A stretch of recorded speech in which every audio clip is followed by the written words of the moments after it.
Shalom. First off, I want to give all honor, all glory, and all praise to Yahweh, Bahashem, Yahweh Shai, Bahashem, Raha Kudash. Double honors to the apostles and elders of Great Millstone GMS at Ruel. Peace and salutations unto the Lord's elect, beginning with the 144,000, and to all the Akim pushing his word for the edification of the body. I pray that this lesson is edifying unto you. This is the brother Halal from the Great Millstone Chicago camp. And coming across this video on TikTok, I got the inspiration to do a lesson based on, this topic that you see right here. It says how the rich enslaved humanity. Because, hey, like Job 9:24 says, matter of fact, we can start off with that.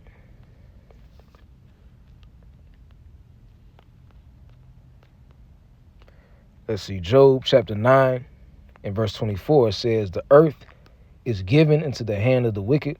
He covereth the faces of the judges thereof. If not, wherein who is he?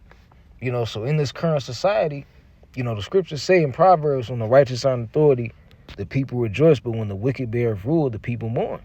So since the wicked is ruling, since Esau, has been given the rulership and the dominion over this earth by Yahweh, by Shem Yahweh Shai, they have used their power, on the left-hand side to, like this caption reads, how the rich enslaved humanity. They enslaved humanity and they brought, everyone under their subjection through their power, man. And this Jake is going to go more in depth and explain, how they've done that. So I'm going to let this video play for about a minute or two, and may this lesson be edifying to the elect. Video, I'm going to be talking about how the rich enslaved humanity, not with whips, not with chains, but with systems. They built a modern matrix, a machine that turned life itself into a bill that you can't stop paying. They did it quietly, through money, through control, through illusion. They took the basic gifts of the earth, food, water, land, health, peace, and put a price tag on them. They told us this was freedom, but it's not. Existing as a human being on planet Earth has become an incredibly overwhelming experience. And it's not because there's not enough space or there's not enough resources. It's because the rich has designed a system that extracts, exploits, and hoards everything. They turn the simple act of living into something that you have to beg and pay for. And while we're out here struggling to exist, the rich have reached godlike levels of wealth. Elon Musk's net worth is now close to $450 billion. And he's projected to be the world's first trillionaire within the next couple years. That's one man with more wealth than most nations on this planet. Nvidia, the company that's powering artificial intelligence, has recently just passed a $4 trillion valuation. That's worth more than the GDP of Germany, India, and Canada combined. Alright, so look, in this video, I'm going to be talking about how the rich enslaved humanity, not with whips, not with chains, but with systems. They built a modern matrix, a machine that turned life itself into a bill that you can't stop paying. They did it quietly.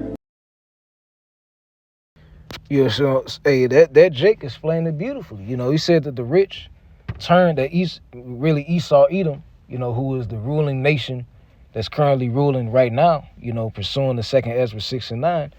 This Jake said that they used this system, that they turned life as we know it into a modern matrix, man.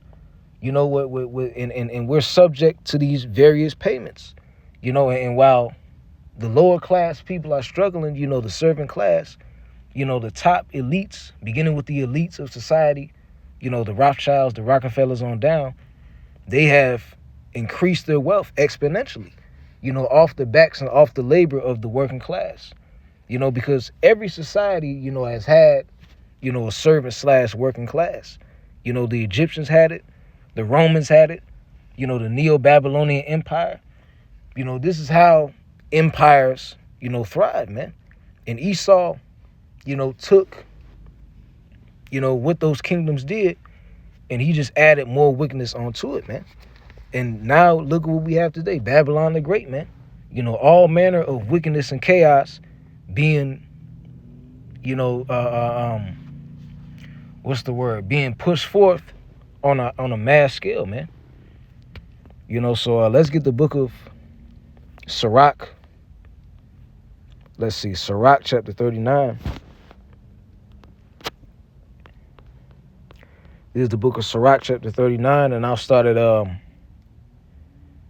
let's start at verse 25, it says, for the good are good things created from the beginning, so evil things are for sinners.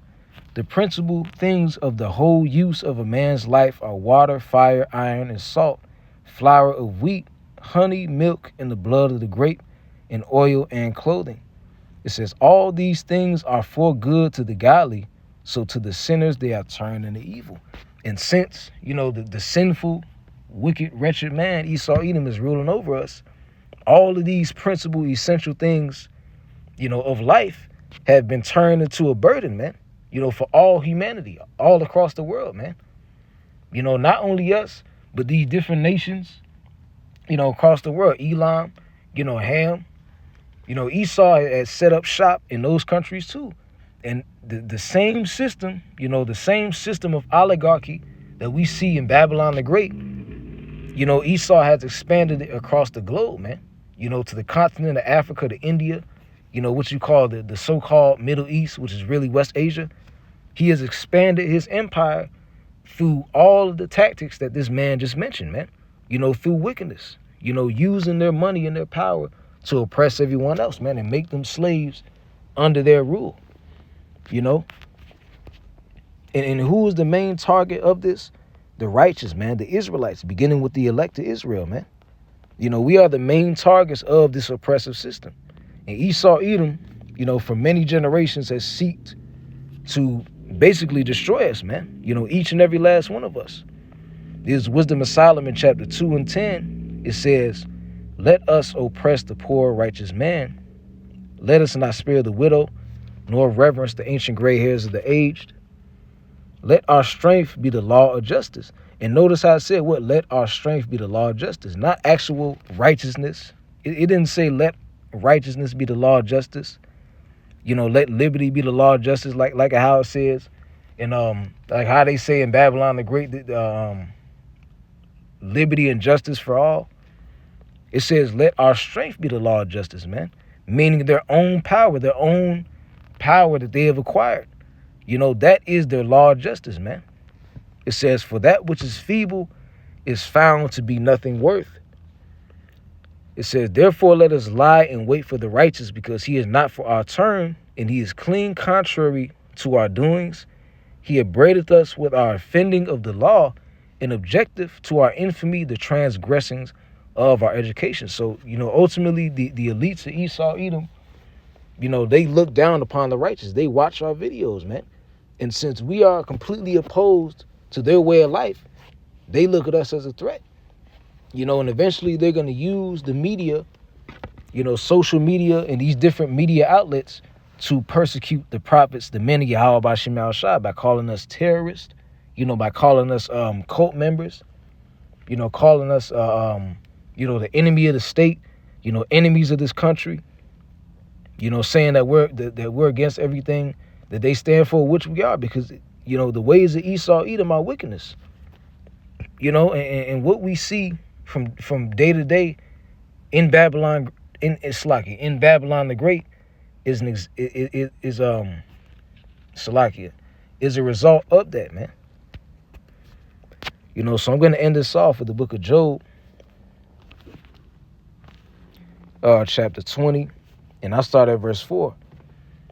Because, Esau, Edom, this man, his kingdom is going down. The Yahweh Shai has watched Esau, rule in wickedness, watching evils being multiplied through the earth, through his rule, and it's about to come to an end. Fortunately for us, is the book of Job 20 and 4. Knowest thou not this of old, since man was placed upon the earth, that the triumphing of the wicked is short, and the joy of the hypocrite but for a moment? So, the Lord gave Esau, the fatness of the earth, the abundance, the wealth and possessions, but it was only for a short time, man. And it may seem like a long time to us, but like the scriptures say, a day to the Lord is 1,000 years to us. The triumphing of the wicked only seems long to us because we're down here in the flesh, man. We're in these fleshly bodies. Says verse 6, though his excellency mount up to the heavens, and his head reach onto the clouds, yet he shall perish forever like his own dung. They which have seen him shall say, where is he? He shall fly away as a dream, man. And that's eventually what's going to happen. Once Yahweh Shai returns and establishes the kingdom of heaven, Esau Edom is going to be held responsible for all his wrongdoings, man. Psalms 149, matter of fact, I'll make that the last precept. Let's see, Psalms chapter 149. And let's see, I'll start at verse 1. It says, "Praise ye the Lord, sing unto the Lord a new song, and his praise in the congregation of saints. Let Israel rejoice in him that made him. Let the children of Zion be joyful in their king. Let them praise his name in the dance. Let them sing praises unto him with the timbrel and the harp." It says, "For the Lord taketh pleasure in his people. He will beautify the meek with salvation." So, although we're under Esau Edom's rulership, and it seems like, his moment of victory has lasted for so long, eventually, the elect, which the Lord will, me and all those who are watching, that are seeking Yahweh Shai's word and sincerity, may we be a part of that number. Eventually, the elect are going to receive that salvation, man. Verse 5, "Let the saints be joyful in glory. Let them sing aloud upon their beds.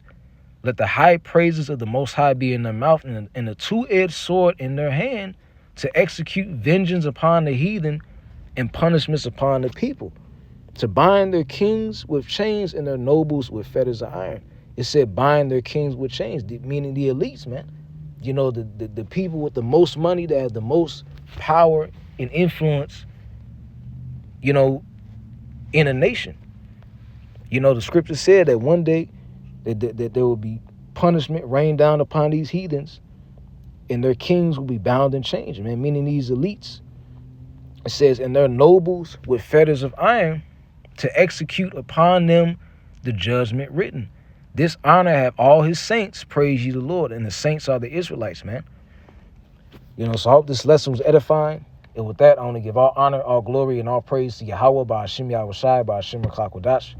Double honors to the apostles and elders of Great Millstone GMS to rule well. Shalom, Kwam Yasha'Allah, Wa Abad Babal.